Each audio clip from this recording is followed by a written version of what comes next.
Hare Krishna, my dear devotees, welcome back to the daily readings of Srila Prabhupada's books, right here in the live studios, otherwise known otherwise known as the Haven, if you speak Anglo-Saxon, that is. Right here, next to the English Channel. We hope that all of you are safe and well and happy in the throngs of what the world is going through. Probably, depending on where you are, you may not experience so much of it, but the world is going in an inauspicious direction, except for those of us who are hearing Srila Prabhupada's books every day. So welcome aboard. If anybody's out there new, thank you, and please feel welcome and home here in the Haven. And all of you who are old-timers, regulars, please invite your friends. Let's spread this nectar as much as possible. The world needs it more than ever. Okay, Śrīmad-Bhāgavatam, Śrīmad-Bhāgavata, Mahima Stotram, from Sri Krishna Lila Stava, texts 412 through 416.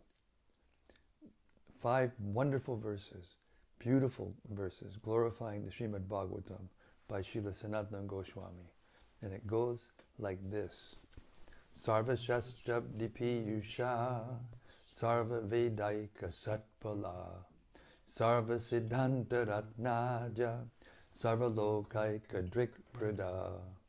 O nectar from the ocean of all scriptures, singular fruit of all the Vedas, rich mine of the precious gems of all conclusive truths, you are the only giver of sight to all the worlds.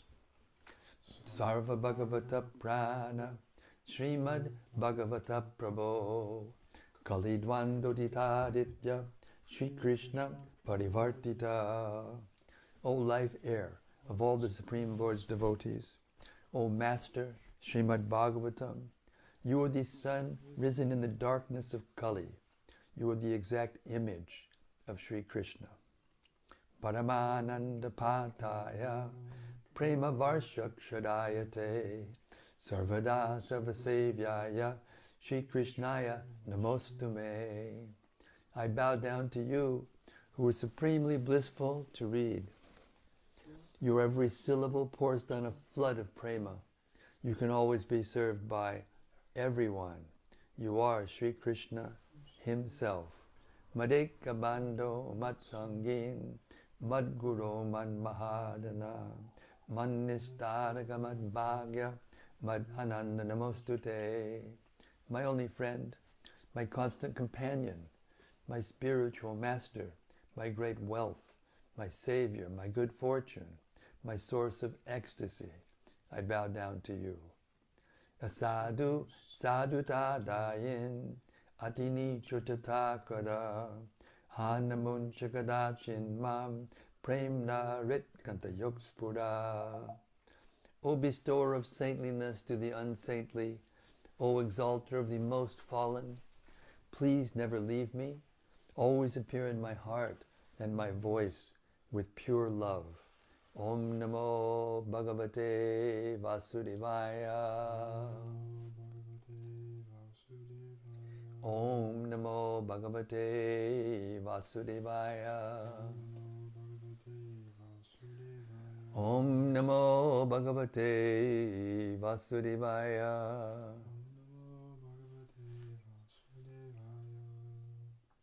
Hare Krishna. So, we've been hanging out with the personified Vedas for a few days, listening to their conversations and what they have to say. Chapter 87, Prayers by the Personified Vedas, and we are on part 8. We're beginning with the paragraph starting Srila Vishwanath Chakrabarti Thakur remarks. I'll give you a couple of seconds to find the place. Or maybe you already have it already bookmarked. Śrīla Vishwanath Chakrabarti Thakur remarks in this connection that if sannyasis, persons in the renounced order of life, who have left their homes for self-realization, do not engage themselves in the devotional service of the Lord, but become attracted by philanthropic work, such as opening educational institutions, hospitals, or even monasteries, churches, or temples of demigods, they find only trouble from such engagements, not only in this life, but in the next. Sannyasis who do not take advantage of this life to realize Krishna simply waste their time and energy in activities outside the jurisdiction of the renounced order. A devotee's attempt to engage his energies in such activities as constructing a Vishnu temple, however, is never wasted. Such engagements are called Krishnarte Akila Chesta, variegated activities performed to please Krishna. A philanthropist opening a school building and a devotee constructing a temple are not on the same level. Although a philanthropist opening an educational institution may be pious activity, it comes under the laws of karma, whereas constructing a temple for Vishnu is devotional service. Devotional service is never within the jurisdiction of the law of karma. As stated in the Bhagavad Gita, Sagunan Samatityayitan Brahmabhuyaya Kalpate. Devotees of the personality of Godhead transcend all the reactions of the three modes of material nature and are situated on the transcendental platform of Brahman realization. The devotees are liberated in both this life and the next. Any work done in this material world for Yajna, Vishnu, or Krishna is considered to be liberated work. But without connection with Achyuta, the infallible Supreme Personality of Godhead, there is no possibility of stopping the resultant actions of the law of karma. The life of Krishna consciousness is the life of liberation. The conclusion is that a devotee, by the grace of the Lord, is liberated in both this life and the next, whereas karmis, jnanis, and yogis are never liberated, either in this life or in the next. The personified Vedas continued, Dear Lord, anyone who by your grace has understood the glories of your lotus feet is callous to material happiness and distress. The material pangs are inevitable as long as we exist within the material world. But a devotee does not divert his attention to such actions and reactions, which are the results of pious and impious activities. Nor is a devotee very much disturbed or pleased by praise or condemnation from people in general. A devotee is sometimes greatly praised because of his transcendental activities, and sometimes he is criticized, even though there is no reason for adverse criticism. The pure devotee, however, is always callous to praise or condemnation by ordinary people. Actually, the devotee's activities are on the transcendental plane. He is not interested in the praise or condemnation of people engaged in material activities. If the devotee can thus maintain his transcendental position, his liberation in this life and the next is guaranteed by the Supreme Personality of Godhead.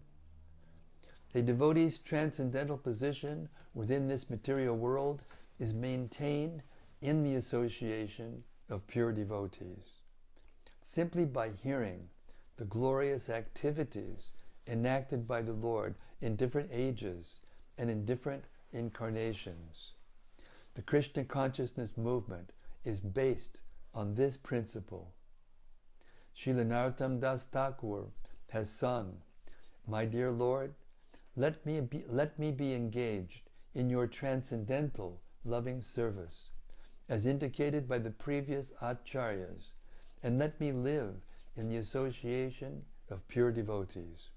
That is my desire, life after life." In other words, a devotee does not much care whether or not he is liberated. He is eager only for devotional service. Devotional service means that one does not do anything independently of the sanction of the Acharyas. The actions of the Krishna consciousness movement are directed by the previous Acharyas, headed by Srila Rupa Goswami. In the association of devotees, following these principles, a devotee is able to perfectly maintain his transcendental position. In the Bhagavad Gita, the Lord says that a devotee who knows him perfectly is very dear to him. 4 kinds of pious men take to devotional service. If a pious man is in distress, he approaches the Lord for mitigation of his distress. If a pious man is in need of material help, he prays to the Lord for such help. If a pious man is actually inquisitive about the science of God, he approaches the Supreme Personality of Godhead, Krishna. Similarly, a pious man who is simply eager to know the science of Krishna also approaches the Supreme Lord. Out of these 4 classes of men, the last is praised by Krishna himself in the Bhagavad Gita. A person who tries to understand Krishna with full knowledge and devotion by following in the footsteps of previous Acharyas, conversant with scientific knowledge of the Supreme Lord, is praiseworthy. Such a devotee can understand that all conditions of life, favorable and unfavorable, are created by the supreme will of the Lord. And when he has fully surrendered under the lotus feet of the Supreme Lord, he does not care whether his condition of life is favorable or unfavorable. A devotee takes even an unfavorable condition to be the special favor of the personality of Godhead. Actually, there are no unfavorable conditions for a devotee. Knowing that everything is coming by the will of the Lord, he sees every condition as favorable, and in any condition of life, he is simply enthusiastic to discharge his devotional service. This devotional attitude is explained in the Bhagavad Gita. A devotee is never distressed in reverse conditions of life, nor is he overjoyed in favorable conditions. In the higher stages of devotional service, a devotee is not even concerned with the list of do's and do-nots. Such a position can be maintained only by following in the footsteps of the Acharyas. Because a pure devotee follows in the footsteps of the Acharyas, any action he performs to discharge devotional service should be understood to be on the transcendental platform. Lord Krishna therefore instructs us that an Acharya is above criticism. A neophyte devotee should not consider himself to be on the same plane as the Acharya. It should be accepted that the Acharyas are on the same platform as the Supreme Personality of Godhead, and as such, neither Krishna nor his representative Acharya should be subjected to any adverse criticism by the neophyte devotees.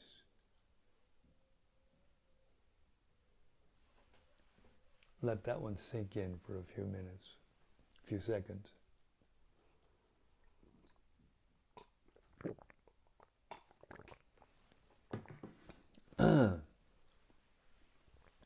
The personified Vedas thus worshipped the Supreme Personality of Godhead in different ways.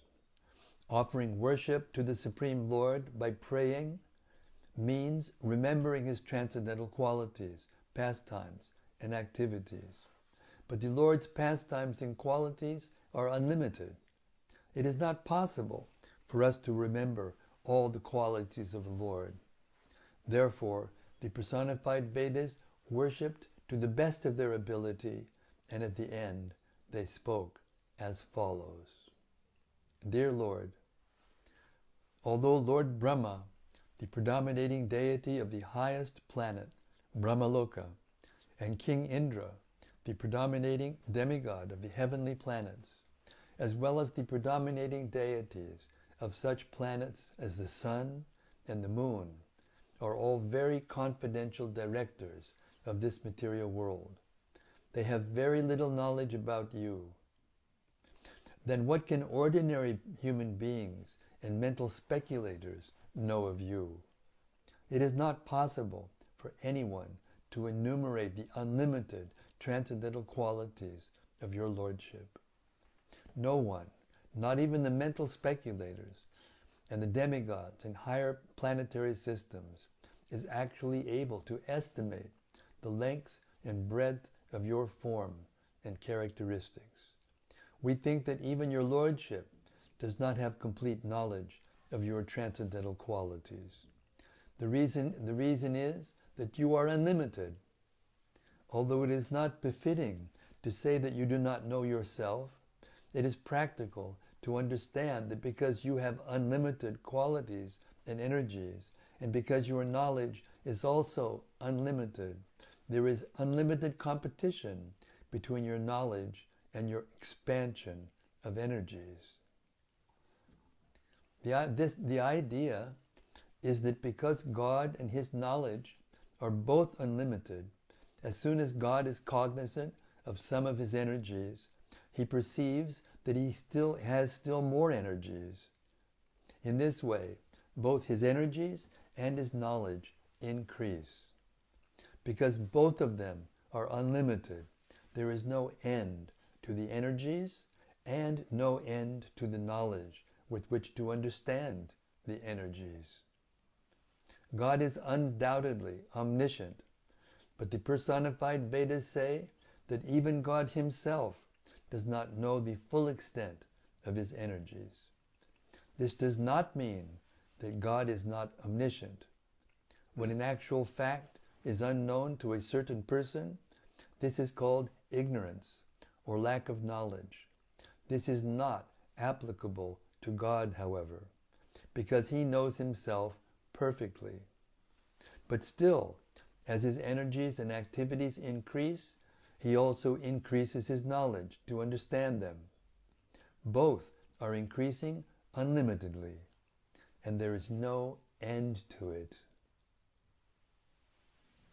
In that sense, it can be said that even God Himself does not know the limit of His energies and qualities. How God is unlimited in His expansion of energies and activities can be roughly calculated by any sane and sober living entity. It is said in the Vedic literature that innumerable universes issue forth when Mahavishnu exhales in his yoga nidra, and that innumerable universes enter his body when he inhales. We have to imagine that these universes, which according to our limited knowledge are expanded unlimitedly, are so great that the gross and subtle ingredients, the 5 elements of the cosmic manifestation, namely earth, water, fire, air, and sky, along with the total material energy and false ego, are not only within the universe, but cover the universe in 7 layers, and each layer 10 times bigger than the previous one. In this way, each and every universe is very securely packed, and there are numberless universes. All these universes float within the innumerable pores of the transcendental body of Mahavishnu. It is stated that just as the atoms and particles of dust are floating within the air, along with the birds, and their number cannot be calculated, so innumerable universes are floating within the pores of the transcendental body of the Lord. For this reason, the Vedas say that God is beyond the grasp of our knowledge. Avan manasa gochara. To understand the length and breadth of God is beyond the jurisdiction of our mental speculation. Therefore, a person who is actually learned and sane does not claim to be God, but tries to understand God, making distinctions between spirit and matter. By such careful discrimination, one can clearly understand that the Supreme Soul is transcendental to both the superior and inferior energies, although he has a direct connection with both.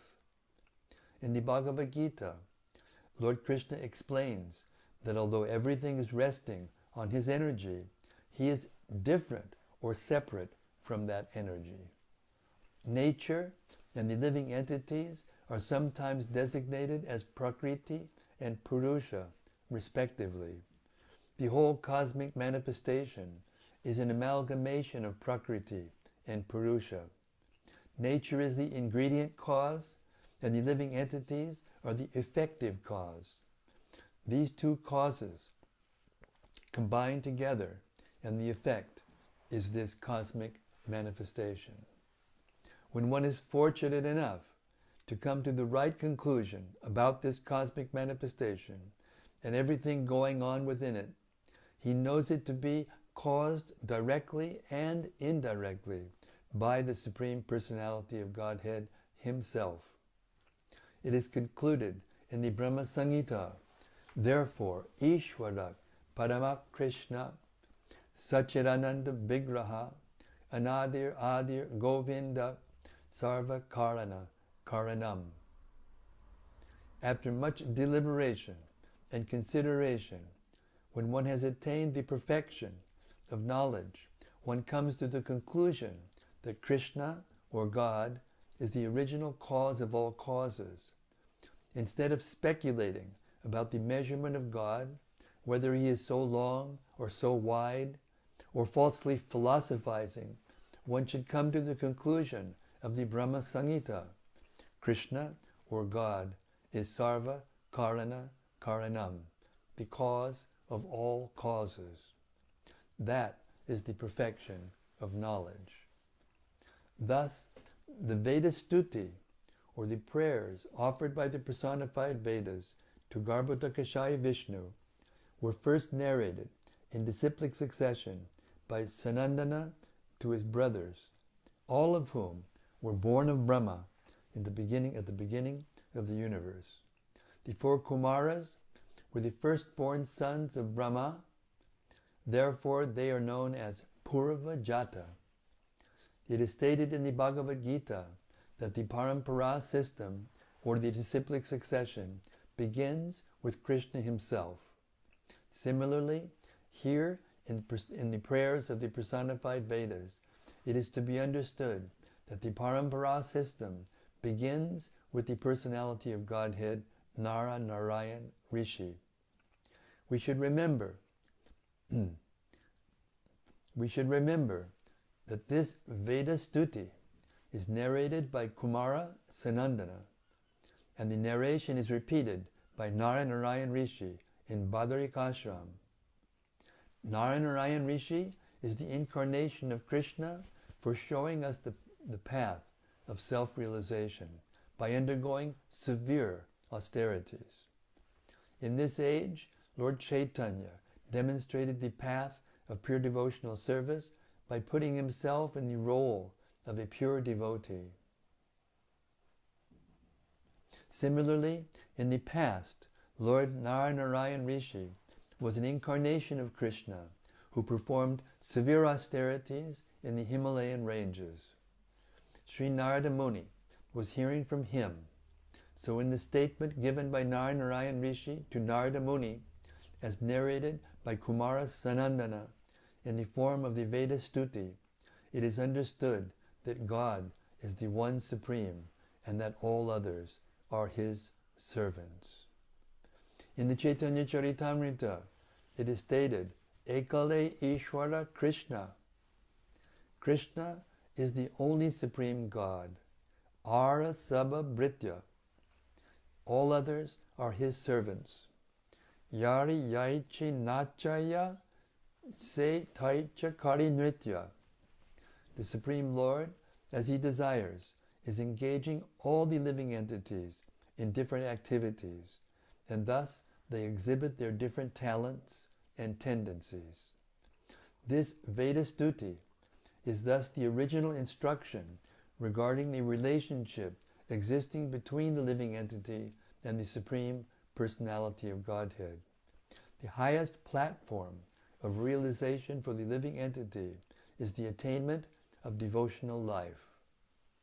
One cannot be engaged in devotional life or Krishna consciousness unless one is fully free from material contamination. Narayana Rishi informed Narada Muni that the essence of all the Vedas and Vedic scriptures, namely the 4 Vedas, the Upanishads, the Puranas, and the Vedanta Sutra, is to render transcendental service to the Lord. In this connection, Narayana Rishi has used one particular word, rasa. In devotional service, this rasa is the via medium, or the basic principle for the exchange of dealings between the Lord and the living entity. Rasa is also described in the Vedas, raso vai saha. The Supreme Lord is the reservoir of all pleasure. All the Vedic scriptures, including the Puranas, the Vedas, the Upanishads, and the Vedanta Sutra, teach the living entities how to attain the stage of rasa. The Bhagavatam also says that the statements of the Mahapurana, Śrīmad-Bhāgavatam, constitute the essence, rasa, of all Vedic literature. Nigamakalpataror Galitang Palam. The Bhagavatam is the essence of the ripened fruit of the tree of the Vedic literature.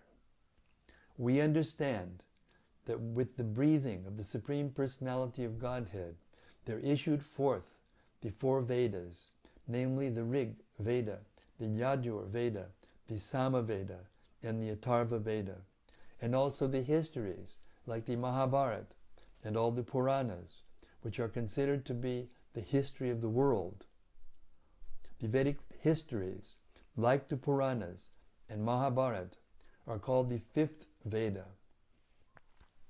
The 28 verses of the Veda Stuti are to be considered the essence of all Vedic knowledge. The 4 Kumaras and all other authorized sages know perfectly that devotional service in Krishna consciousness is the essence of all Vedic literature. And they preach this on different planets, traveling in outer space. It is stated herein that such sages, including Narada Muni, hardly ever travel on land. They perpetually travel in space.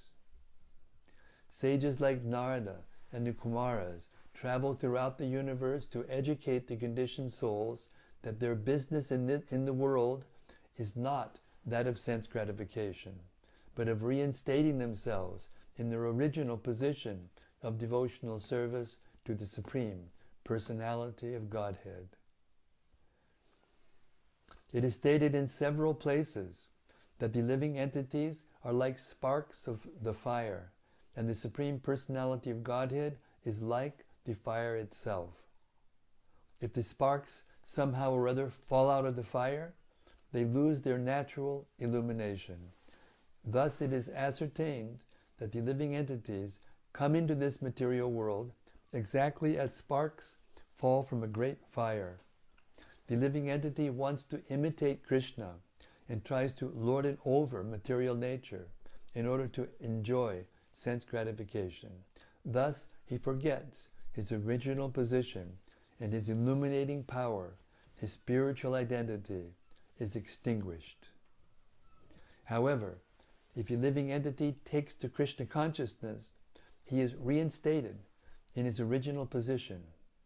To preach this process of devotional service, sages and saints like Narada and the Kumaras travel all over the universe in educating people and increasing their disciples. Their aim is that all the conditioned souls may be educated to revive their original consciousness or Krishna consciousness, and thus gain relief from the miserable conditions of material life. Narada Muni is a Naishtika Brahmachari. There are 4 types of Brahmacharis. The first is called Savitra, which refers to a Brahmachari who after initiation and the sacred thread ceremony must observe at least 3 days of celibacy. The next is called Prajapatya, which refers to a Brahmachari who strictly observes celibacy for at least 1 year after initiation. The next is called Brahma Varmachari, which refers to a Brahmachari who observes celibacy from the time of initiation up to the time of the completion of his study of the Vedas, Vedic literature. The next stage is called Naishtika, which refers to a Brahmachari who is celibate throughout his whole life. Out of these, the first 3 are Upakurvana, which means that the Brahmachari can marry later, after the Brahmachari period is over. The Naishtika Brahmachari, however, is completely reluctant to have any sex life. Therefore, the Kumaras and Narada are known as Naishtika Brahmacharis. Such Brahmacharis are called Virabrata, because their vow of celibacy is as heroic as the vows of the Kshatriyas. The Brahmachari system of life is especially advantageous in that it increases the power of memory and determination. It is specifically mentioned in this connection that because Narada was a Naishtika Brahmachari, he could remember whatever he heard from his spiritual master and would never forget it. One who can remember everything perpetually is called a Shrutidara. A Shrutidara Brahmachari can repeat verbatim all that he has heard without notes and without reference to books.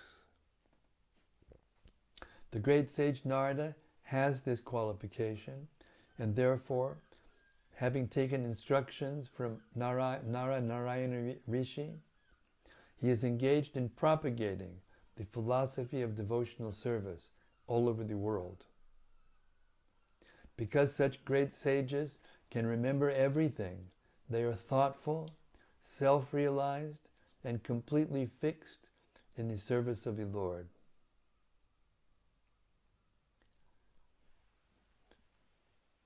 Thus, the great sage Narada, after hearing from his spiritual master, Narayana Rishi, became completely realized. He became established in the truth, and he became so happy that he offered prayers to Narayana Rishi. Narada Muni addressed Narayana Rishi as an incarnation of Krishna, and specifically addressed him as the supreme well-wisher of the conditioned souls. It is stated in the Bhagavad Gita that Lord Krishna descends in every millennium just to give protection to his devotees and to annihilate the non-devotees. Narayana Rishi, being an incarnation of Krishna, is also addressed as the well-wisher of the conditioned souls.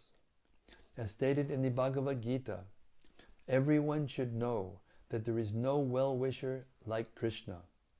Everyone should understand that Lord Krishna is the supreme well-wisher of everyone and should take shelter of him. In this way, one can become completely confident and satisfied, knowing that he has someone who is able to give him all protection. Krishna himself, his incarnations, and his plenary expansions are all supreme well-wishers of the conditioned souls. But Krishna is the well-wisher even of the demons, for he gave salvation to all the demons who came to kill him in Vrindavan. Therefore, Krishna's welfare activities are absolute, for whether he annihilates a demon or gives protection to a devotee, the result of his activities is one and the same. It is said that the demon Putana was elevated to the same position as that of Krishna's mother. When Krishna kills a demon, the demon is supremely benefited, as much as a pure devotee is benefited by always being protected by the Lord.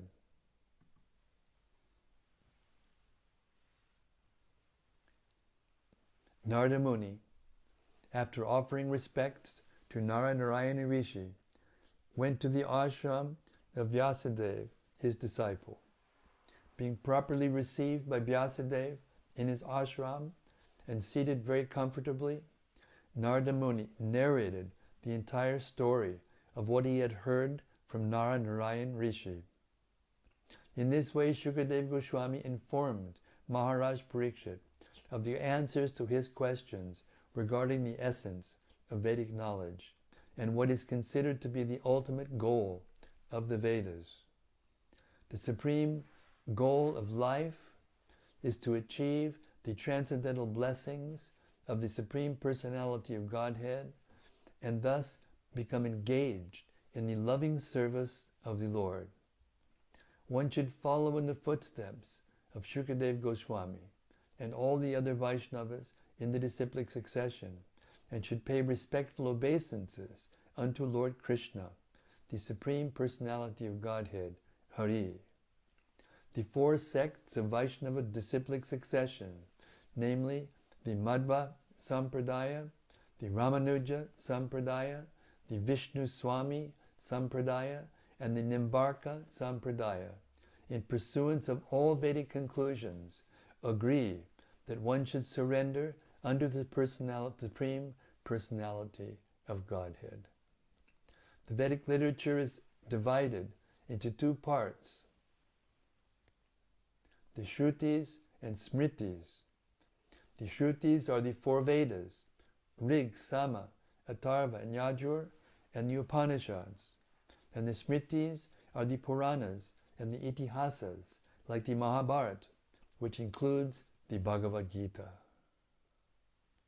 The conclusion of all these is that one should know Sri Krishna as the Supreme Personality of Godhead. He is the Parama Purusha, or the Supreme Personality of Godhead, under whose superintendence material nature works for creation, maintenance, and annihilation. The Supreme Lord incarnates into three: Lord Brahma, Lord Vishnu, and Lord Shiva. After manifesting the material cosmos, all of these take charge of the three modes of material nature, but the ultimate direction is in the hands of Lord Vishnu. The complete activities of the material nature under the three modes are conducted under the direction of the Supreme Personality of Godhead, Krishna. This is confirmed in the Bhagavad Gita, Maya Yakshena Prakriti, and in the Vedas, Saikshata, Maya Yakshena, and in the Vedas, Saikshata. The atheistic Sankhya philosophers will of course offer their arguments that the material cosmic manifestation is due to Prakriti and Purusha, material nature and the living entity, or the material cause and the effective cause. But Krishna is the cause of all causes. He is the cause of both the material and the effective causes. Prakriti and Purusha are not the ultimate cause. Superficially, it appears that a child is born due to the combination of the father and mother, but the ultimate cause of both the father and the mother is Krishna. He therefore is the original cause of, or the cause of all causes, as confirmed in the Brahma Samhita. Hare Krishna. That's a mouthful, an earful, a mindful, a brainful, soulful. So we'll stop here. It's 8:04, and this is an incredible chapter.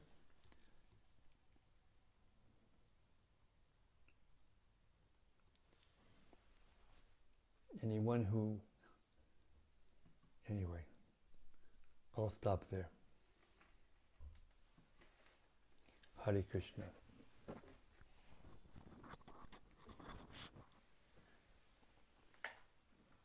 Four and a half hours of Chaitanya Charitamrita, another hour of 10th Canto Bhagavatam. I feel completely saturated, completely satisfied. May the Lord allow me to do this forever. Okay, Hare Krishna. Enough of that. So if we have any reflections, discussions, ecstasies from the assembled sages, please be our guests. Hare Krishna. First is something from Rati Manjari. Hare Krishna, Rati. She says, Jai Guru Maharaj, Hare Krishna. Hare Krishna, Rati Manjari. From Sudevi Dasi. Hare Krishna, Sudevi Dasi. Hare Krishna Maharaj, Hare Bol. Hare Bol. And from Krishna Paswan. Krishna Paswan. Hare Krishna Maharaj, Hare Bol. Hare Krishna, Hare Bol. From Brian Phillips. Hare Bol, Bhakta Brian. Hare Krishna Maharaj, please accept my humble obeisances. Jai, glories to Prabhupada. Still waiting. All glories to Śrīla Prabhupāda. Bhakta Rupa. Hare Bol, Bhakta Rupa. Hare Krishna Maharaj, please accept my humble obeisances. Jai, glories to Prabhupada. All glories to Śrīla Prabhupāda. Sorry I wasn't here last night. Been quite unwell these past few days. It's amazing how I was sidelined by adverse conditions. I remembered how you told us of how you took shelter of Chaitanya Charitamrita whilst you were practically on your deathbed. All I could manage was episodes of following Śrīla Prabhupāda. That's good enough. That's good enough.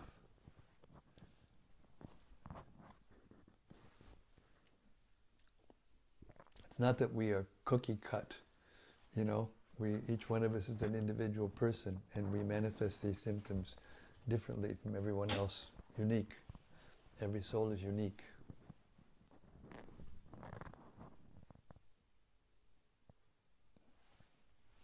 From Bhakta Matsu.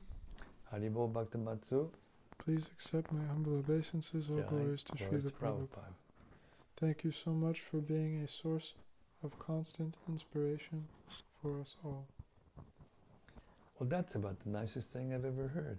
Thank you, Hare Krishna. And from Anandamurti Devidasi. Hare Krishna Anandamurti.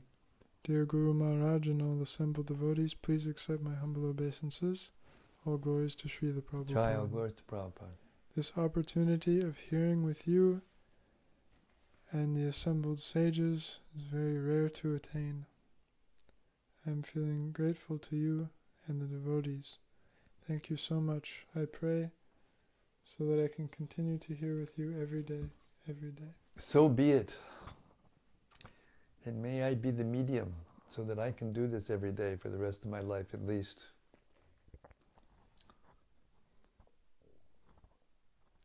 There's another comment from Bhakta Rupa. Haribol Bhakta Rupa. He says 3 paragraphs left.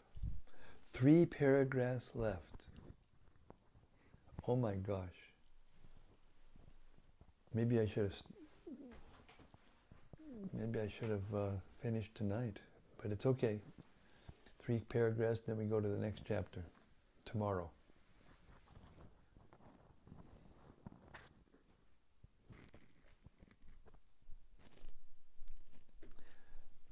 Well, everybody, thank you so much, and I'll go back into my immersion now.